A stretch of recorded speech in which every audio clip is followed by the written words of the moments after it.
Here's how laddering works. This strategy is based on the investment principle that the longer you commit your money, the higher your rate of return will be. For instance, a 5-year CD pays more than a 1-year CD.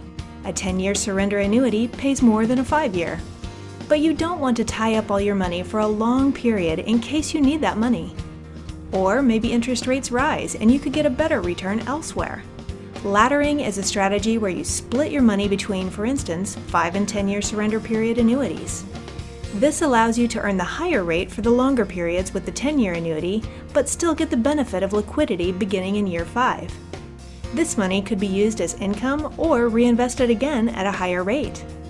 The ladder concept has been used for years with CDs and bonds, and now it also works well with annuities.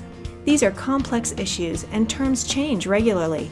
Give us a call to find out how this laddering strategy could work for you.